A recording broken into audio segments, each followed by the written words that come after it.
দোয়াটা আল্লাহ প্রায় সময় দেয় আল্লাহুম্মা ইন্নী আউযু বিকা মিনাল বারাসি ওয়াল ওয়াল হুসাদ ওয়া মিন সাইয়্যিল আসকাম। হে আল্লাহ, আমি আপনার কাছে পানা চাই কুষ্ঠ রোগ, পাগলামি এবং কঠিন কঠিন রোগ থেকে আমি আল্লাহ আল্লাহ রাসূল নিজে আল্লাহর কাছে দোয়া করতেন। তিনি দোয়া করে তিনি আমাদের সুস্থতার জন্য তেমনিভাবে রোগ থেকে যেমন মুক্তি চাইতেন, আবার সুস্থতার জন্য তিনি দোয়া করতেন। আল্লাহুম্মা ইন্নী আসআলুকাল আফিয়াতা ফিদ দুনিয়া ওয়াল আখিরাহ। আল্লাহুম্মা ইন্নী আসআলুকাল আফওয়া ওয়াল আফিয়াতা ফিদ দীনি ওয়া দুনিয়া ওয়া আহলি ওয়া মালি। হে আল্লাহ, আমি সুস্থতা চাই, দুনিয়াতেও চাই, পরকালেও চাই, আমার জন্য চাই, আমার পরিবারের জন্য চাই। এই যে সুস্থতা নামক এটা কত বড় নিয়ামত আমরা এখান থেকে বুঝতে পারি যে আল্লাহ রাসূল নিজে রাসূলের নিজে আল্লাহর কাছে আবেদন করেছেন, অসুস্থতা থেকে মানা চেয়েছেন, আবার সুস্থতার জন্য আল্লাহর কাছে আবেদন করেছেন। এবং এই যে আল্লাহ রাসূল সাল্লাল্লাহু আলাইহি ওয়াসাল্লাম যাদেরকে সুস্থতা নামক নিয়ামতগুলো দিয়েছেন, রাসূল তাদেরকে বলছেন তোমরা এটাকে গনিমত করো, তুমি যে চিরজীবন তোমার পূর্ণ হায়াত তুমি সুস্থ থাকবে। তাদের খামসান আল্লাহ শাবাবাকা ওয়ালা হারাম ওয়া সাহহাতাকা ওয়ালা রাসূল ওয়া মিনাতাকা ওয়ালা রাসূল ওয়া হায়াতাকা ওয়ালা রাসূল ওয়া فراغك قبل الغروب وحياتك قبل الغروب أو كما قال عليه الصلاة والسلام। রাসূল বলেন, হে আমার উম্মত, তোমরা তোমার জীবনে পাঁচটা বিষয়কে তুমি গনিমত করো। ইসলামের খামসান ক্বাবলা খামস শাবাবাকা ক্বাবলা হারাম। তোমার যুদ্ধকাল আসার আগে যৌবন কাল করে দাও। যৌবনটা তোমার জীবন কাটবে না, যুদ্ধ হয়ে যাবে। ওয়াসিহ্হাতাকা ক্বাবলা সাকাম। সুস্থ আছে তাকে যুদ্ধ দাও, গনিমত করলে মূল্যায়ন করো, কাজে লাগাও, একদিন তুমি অসুস্থ হয়ে যাবে। ওয়াগিনাকা ক্বাবলা ফাকর। দারিদ্রতা রাখে তোমার সচ্ছলতাকে লক্ষ্য দাও, একদিন তোমার কাছে তুমি আমদানি হয়ে যাবে, আবার একরকম হয়ে যাবে। ওয়াফারাকাকা ক্বাবলা শুগুল। ব্যস্ত হয়ে যাওয়ার আগে যাওয়ার মৃত্যুর সময় এটাকে তুমি কাজে লাগাও। ওয়া হায়াতাকা ক্বাবলা মাউতিক। মৃত্যুর আগে তোমার জীবনকে কাজে লাগাও। রাসূল সাল্লাল্লাহু আলাইহি ওয়াসাল্লাম এখানে আমাদের পাঁচটা আমাদের জীবনের পর্যায়কে নিয়ামত পূজার জন্য, গরিবত পূজার জন্য মূল্যায়ন করার জন্য এক লক্ষ্য উদ্দেশ্য দিকে সফল করে যাবে। এর মধ্যে অন্যতম হচ্ছে ওয়াসিহ্হাতাকা ক্বাবলা সাকাম। সুস্থ থাকে আমরা যেন গরিবত পূজা মূল্যায়ন করি। এই যে সুস্থতার নিয়ামত, অন্যান্য নিয়ামতের মধ্যে এটা একটা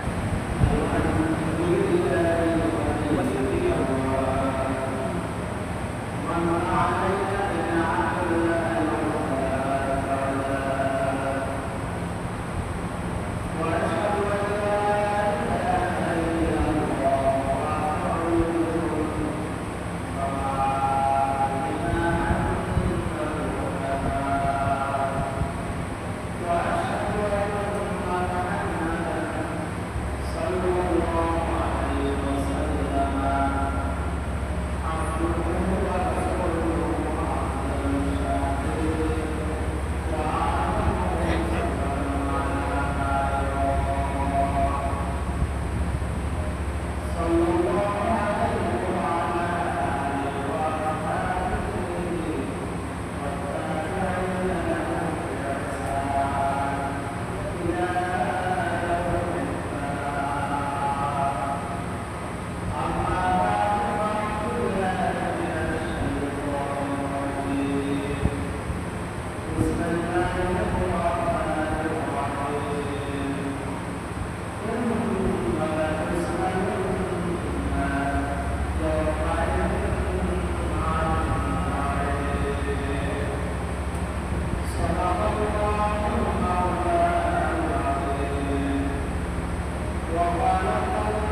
দাবি ছিল একটা যে ইমান, কিন্তু তারা সব ত্যাগ করেছে ইমান আর যাদের কাছে ইমান ইসলাম এবং লৌকিক, তারা ইমান ইসলাম ত্যাগ করবে, একটা চাও তারা ত্যাগ করবে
অথচ যারা ইমান ইসলামের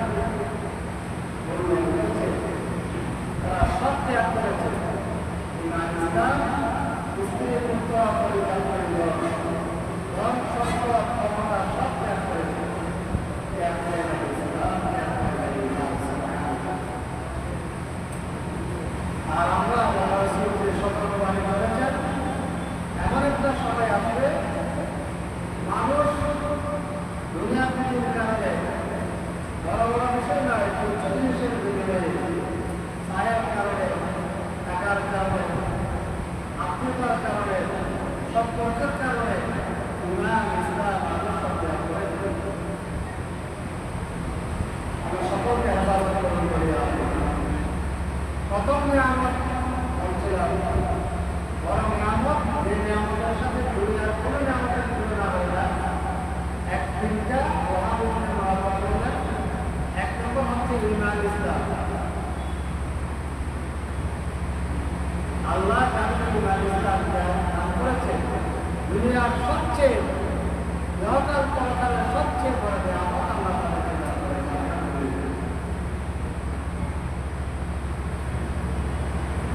দুই নম্বর হচ্ছে এর মধ্যে দুই নম্বরটাই আলোচনা করবো। দুই নম্বরটাই দুই নম্বর হচ্ছে যে সুস্থতা।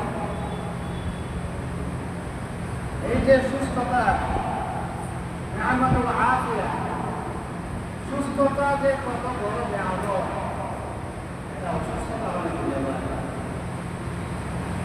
ধন দৌলত, টাকা পয়সা,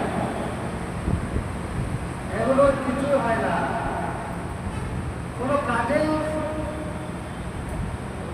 কিছু মনে হয় না। ওরা যাদের জন্য এই অসুস্থতা, সুস্থতা বলা নিয়ামত। অসুস্থতা হচ্ছে আল্লাহ পক্ষ থেকে একটা মানুষের জন্য অনেক বড় নিয়ামত। টাকা পয়সা আল্লাহ অসুস্থ হলে সব পরিস্থিতি, অসুস্থ হয়েছে তখনই টাকা পয়সা করে তার সুস্থতার জন্য কত টাকা লাগবে, কত টাকা লাগবে সেটা আমরা দেখি না। যে আমি সুস্থতা চাই, শরীরের সুস্থতা চাই,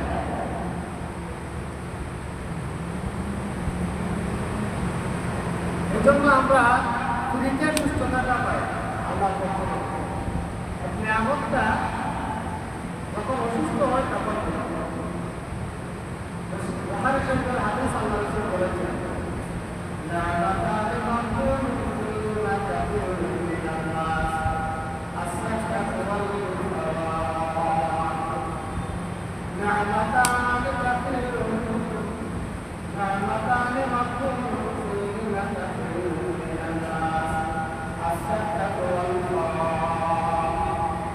দুইটা নিয়ামত পৃথিবীতে আমরা পাই, এর কোনো গুরুত্ব না দিই, মূল্যায়ন না করার কারণে আমরা প্রায় মানুষ ক্ষতিগ্রস্ত।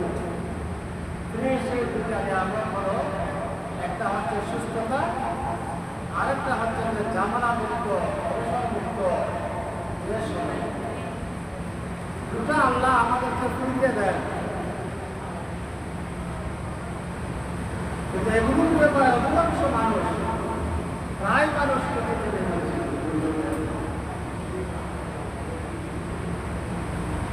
আল্লাহ রাসূল সাল্লাল্লাহু আলাইহি ওয়াসাল্লাম এই জন্য তিনি অসুস্থ হওয়া থেকে সুস্থতার জন্য আল্লাহর কাছে আবেদন করতেন, অসুস্থতা থেকে আল্লাহর কাছে পানা চাইতেন।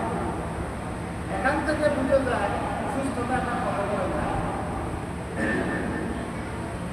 যে দোয়াটা আমরা সেই করোনার সময় প্রায় মানুষ মুখস্থ করে ফেলেছি, এই দোয়াটা আল্লাহ প্রায় সবাই করে।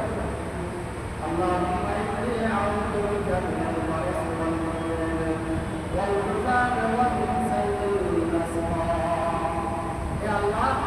আমি আপনার কাছে মারা চাই সুস্থ রোগ, পাগলামি এবং কঠিন কঠিন রোগ থেকে আমি আল্লাহ রাসূল নিজে আল্লাহর কাছে দোয়া করতেন। তিনি দোয়া করে তিনি আমাদের সুস্থতার জন্য তেমনিভাবে রোগ থেকে যেমন মুক্তি চাইতেন, আবার সুস্থতার জন্য তিনি দোয়া করতেন। আল্লাহুম্মা ইন্নী আসআলুকাল আফিয়াতা ফিদ দুনিয়া ওয়াল আখিরাহ। আল্লাহুম্মা ইন্নী আসআলুকাল আফিয়াতা ফিদ দীনি ওয়া দুনিয়ায়া ওয়া আখরি ওয়া মালি। হে আল্লাহ, আমি সুস্থতা চাই, দুনিয়াতেও চাই, পরকালেও চাই, আমার জন্য চাই, আমার পরিবারের জন্য চাই। এই যে সুস্থতা নামক এটা কত বড় নিয়ামত আমরা এখান থেকে বুঝতে পারি যে আল্লাহ রাসূল নিজে রাসূলের নিজে আল্লাহর কাছে আবেদন করেছেন, অসুস্থতা থেকে মানা চেয়েছেন, আবার সুস্থতার জন্য আল্লাহর কাছে আবেদন করেছেন। এবং এই যে আল্লাহ রাসূল সাল্লাল্লাহু আলাইহি ওয়াসাল্লাম যাদেরকে সুস্থতা নামক নিয়ামতগুলো দিয়েছেন, রাসূল তাদেরকে বলছেন তোমরা এটাকে গনিমত করো। তুমি যে চিরজীবন তোমার পূর্ণ হায়াত তুমি সুস্থ থাকবে। তাদের খামসান আল্লাহ শাবাবাকা ওয়ালা হারাম ওয়া সাহহাতাকা ওয়ালা রাসূল ওয়া মিনাতাকা ওয়ালা রাসূল ওয়া হায়াতাকা ওয়ালা রাসূল ওয়া وفراغك قبل الغروب وحياتك قبل الغروب أو كما قال عليه الصلاة والسلام। রাসূল বলেন, হে আমার উম্মত, তোমরা তোমার জীবনে পাঁচটা বিষয়কে তুমি গনিমত করো। ইখতানিম খামসান ক্বাবলা খামস শাবাবাকা ক্বাবলা হারাম। তোমার যুদ্ধকাল আসার আগে যৌবন কালকে তুমি করে দাও। যৌবনটা তোমার জীবন কাটবে না, যুদ্ধ হয়ে যাবে। ওয়াসিহ্হাতাকা ক্বাবলা সাকাম। সুস্থ আসাটাকে যুদ্ধ দাও, গনিমত করলে মূল্যায়ন করো, কাজে লাগাও, একদিন তুমি অসুস্থ হয়ে যাবে। ওয়াগিনাকা ক্বাবলা ফাকর। দারিদ্রতা রাখে তোমার সচ্ছলতাকে বৃদ্ধি দাও, একদিন তোমার কাছে তুমি আমদানি হয়ে যাবে, আবার একভাবে হয়ে যাবে। ওয়াফরাগাকা ক্বাবলা শুগুলিক। ব্যস্ত হয়ে যাওয়ার আগে যাওয়া মুক্ত সময় এটাকে তুমি কাজে লাগাও। ওয়া হায়াতাকা ক্বাবলা মাউতিক। মৃত্যুর আগে তোমার জীবনকে কাজে লাগাও। রাসূল সাল্লাল্লাহু আলাইহি ওয়াসাল্লাম এখানে আমাদের পাঁচটা আমাদের জীবনের পর্যায়কে নিয়ামতগুলোর জন্য, গরিবগুলোর জন্য মূল্যায়ন করার জন্য এক লোককে উপদেশ দিতে গিয়ে সফল করে। এর মধ্যে অন্যতম হচ্ছে ওয়াসিহ্হাতাকা ক্বাবলা সাকাম। সুস্থ থাকে আমরা যেন গনিমতগুলি মূল্যায়ন করি।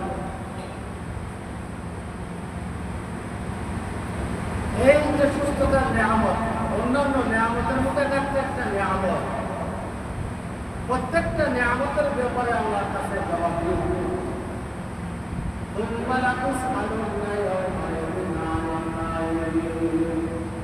আল্লাহ বলেছেন যে তোমাদেরকে আমি যত নিয়ামত দিয়েছি সেই নিয়ামতের প্রত্যেকটা নিয়ামত সম্পর্কে তোমাকে আল্লাহ দরবারে জবাব দিও। এই নিয়ামতে সকল নিয়ামত এসেছে। আল্লাহ রাসূল সাল্লাল্লাহু আলাইহি ওয়াসাল্লাম এই সুস্থতা যে একটা স্পেশাল নিয়ামত, এটাকে আবার স্পেশাল ভাবে উল্লেখ করছে। আল্লাহকে আমাদের ময়দানে কাউকে কিছু দেয় নাই, কিছু ছিল না, কোনো সম্পদ ছিল না, বাড়ি ছিল না, গাড়ি ছিল না, কিছুই ছিল না, কিন্তু শরীরটা সুস্থ ছিল।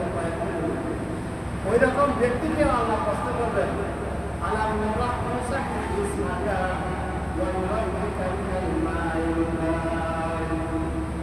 বন্দা যখন বলবে আল্লাহ আমার তো কিছুই ছিল না, আমি একেবারে অসহায় অসহায় করে জন্ম নিয়েছি, আমি অসহায়, টাকার বাড়ি ছিল না, ওনার কাপড় ছিল না, পুরো বাদ খেতে পারি নাই। আল্লাহ তখন বলবেন আল্লাহ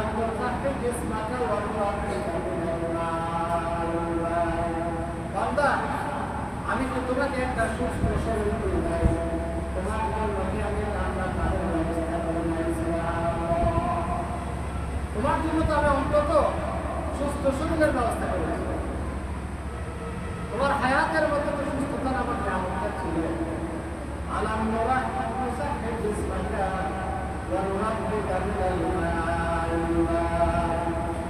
আমি তো তোমাকে একটা সুস্থ শরীর দিয়ে দেয়, তোমাকে আমি রান্নার বাড়ি দিয়ে দেয়, এগুলো শুক্রিয়া তুমি আদায় করে যেন এই নিয়ামত সম্পর্কে আমাকে আপনাকে আল্লাহ জবাব দিন।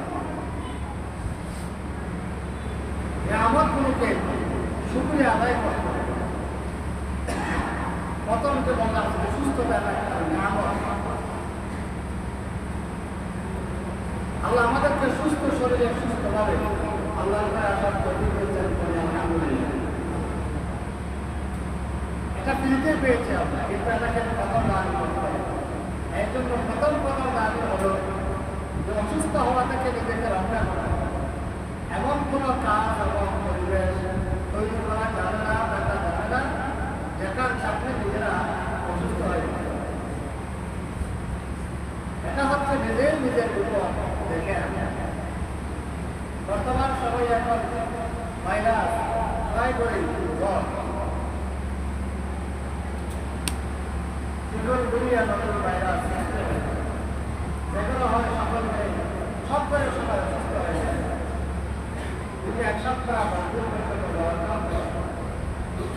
শুধু জ্বর না, তার দেখেছে যারা জ্বরটা পড়েছে তাদের সাথে জানা গেছে পুরো শরীরটাই বিষাক্ত হয়ে যায়, তারা করা যায়।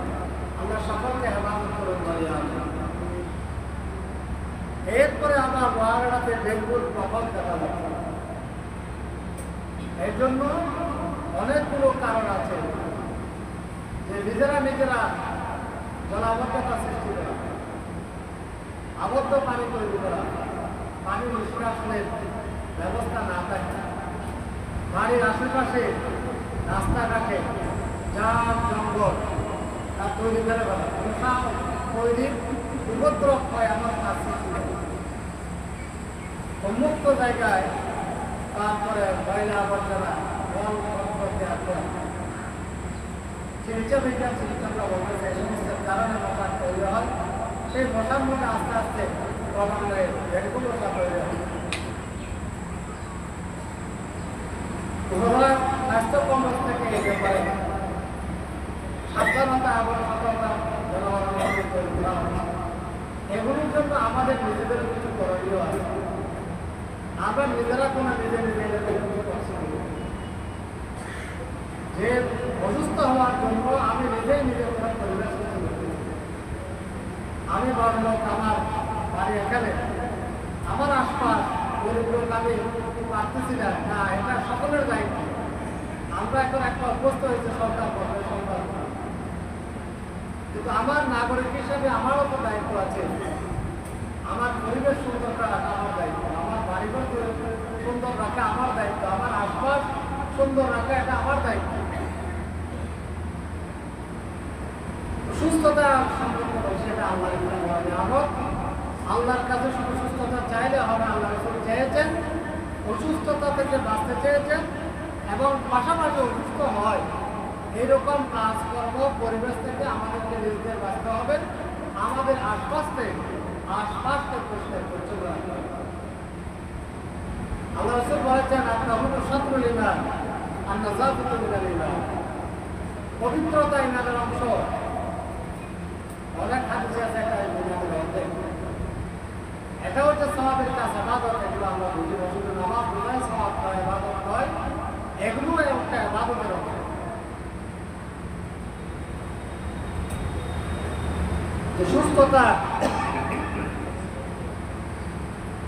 সুস্থতা সম্পর্কে বলছিলাম যে আল্লাহ রাব্বুল আলামিন যাদেরকে সুস্থতা নামক নিয়ামত দিয়েছেন, এই নিয়ামতের শুকর আদায় করা আমার আপনার উপর ওয়াজিব। আল্লাহ লাইন শাকারতুম লাযিদান্নাকুম ওয়া লাইন কাফারতুম ইন্না আযাবি লাশাদীদ। আল্লাহ বলেন, আমার নিয়ামতের যদি তোমরা শুকরে আদায় করো তাহলে আমার নিয়ামতগুলো আমি তোমাদেরকে বাড়িয়ে দেবো, আলহামদুলিল্লাহ। আর নিয়ামতের নাশুকরি যদি করো তাহলে আমি তোমাদের উপর আমার শাস্তিটা, কঠিন শাস্তি তোমাদেরকে দেব। শাস্তির মধ্যে একটা শাস্তি হলো, নিয়ামতের যখন আমরা মূল্যায়ন করবো না, তার বিপরীতটা আসবে। নিয়ামতটা চলে যাবে, তার বিপরীতটা আমাদের আসবে। সচ্ছলতার যদি আমি শুকরিয়া আদায় না করি, অসচ্ছলতা আমার উপরে এসে যাবে। তারপর যদি আমি এই যে সুস্থতার যদি আমাদের শুকর গুজার না করি, তাহলে আমার জীবনে অসুস্থতা নেমে আসবে। বলি নাউযুবিল্লাহি মিন যালিক। ইন্নাল্লাহা লা ইউগাইয়িরু মা বিকাওমিন হাত্তা ইউগাইয়িরু মা বিআনফুসিহিম। আল্লাহ রাব্বুল আলামিন কোন জাতির, কোন মানুষের অবস্থা ততক্ষণ পরিবর্তন করেন না যতক্ষণ না সে কোন, সে জাতি নিজের অবস্থার, ব্যক্তি নিজের অবস্থার পরিবর্তন না করে। আল্লাহ নিয়ামত দিল, নিয়ামতের কদরদানি করতে হবে। আল্লাহ আমাকে সুস্থতা দিল, এই সুস্থতা নিয়ামত কদরদানি করতে হবে। অসুস্থতা যাতে আমাদের পেয়ে না বসে, এই জন্য আমাকে সতর্ক থাকতে হবে। আরেকটা শুকরিয়া হলো, যে কাজটার জন্য আল্লাহ যে নিয়ামত আল্লাহ আমাকে যে জন্য দিয়েছেন, সে কাজের জন্য আমাকে নিয়ামতটাকে ব্যবহার করতে হবে, সেই কাজটাকে ব্যবহার করতে হবে। টুপি দেওয়া হয়েছে মাথার জন্য, টুপিটা রাখতে হবে মাথায়। জুতো ব্যবহার করে দেওয়া হয়েছে, তৈরি করা হয়েছে পায়ে দেওয়ার জন্য, এটা রাখতে হবে সেখানে। তার বিপরীতে যদি হয় তাহলে সেটা হবে নিয়ামতের নাশুকরি। জুতো আছে, তারপর আমি খালি পায়ে হাঁটলাম, পাথর উপরে হাঁটতেছি, তারপর পায়ে করলাম, এটাও হচ্ছে নিয়ামতের নাশুকরি। জুতা সংরক্ষণ করে দিলাম, আপনার তো জুতা কেনার ব্যবস্থা আছে, তারপরে পাথরের উপর কেন আছে, এই জন্য কষ্ট আসে। আল্লাহ রাব্বুল আলামিন আমাদেরকে যে নিয়ামতগুলো দিয়েছেন, প্রত্যেকটা নিয়ামতের অঙ্গ প্রত্যঙ্গ শরীর, প্রত্যেকটা কাজের জন্য আল্লামা ইবনুল কাইয়্যিম রাহমাতুল্লাহি তাআলা আলাইহি বলেন, মানুষকে যে আল্লাহ দিয়েছেন, এই প্রত্যেকটা আমাদের প্রতি আল্লাহর একটা আদেশ আছে আর একটা নিষেধ আছে, একটা কল্যাণ আছে আর একটা অকল্যাণ আছে। এই হাতকে আল্লাহ ব্যবহার করার একটা আদেশ দিয়েছেন, হাতটাকে আবার আল্লাহ নিষেধ করেছেন কিছু কাজে হাত ব্যবহার করা যায়। আল্লাহ চোখের প্রতি একটা আদেশ আছে, চোখকে এই কাজে ব্যবহার করো, সেই কাজে চোখ ব্যবহার করতে হবে। আবার চোখকে নিষেধ করেছেন আল্লাহর কাছে ব্যবহার করা যায়। আমি এভাবে আমার শরীরে প্রত্যেকটা অঙ্গের প্রতি আল্লাহর একটা আদেশ আছে আর একটা নিষেধ আছে। আবার আমার প্রত্যেকটা হাত দ্বারা আল্লাহ কিছু উপকার দেওয়ার জন্য বলেছেন, আবার কিছু কাজ করলে অপকার হবে আল্লাহ বলেছেন। এই ক্ষেত্রে আমার প্রত্যেকটা অঙ্গ, শরীর আল্লাহর আদেশ নিষেধ যদি আমরা মেনে চলি, তাহলেই হবে সেটা আল্লাহ আমার শরীরে এবং আর শুকরিয়া। আর যদি সেটা না করি তাহলে না করি। আল্লাহ রাব্বুল আলামিন আমাদেরকে সুস্থতা সহ বছরে আল্লাহ আমাদের দান করেছেন। প্রত্যেকটা নিয়ামতের আল্লাহ যথাযথ শুকরিয়া আদায় করা আল্লাহ তৌফিক দান করুন বলে আমিন। ওয়া বারাকাতুহু।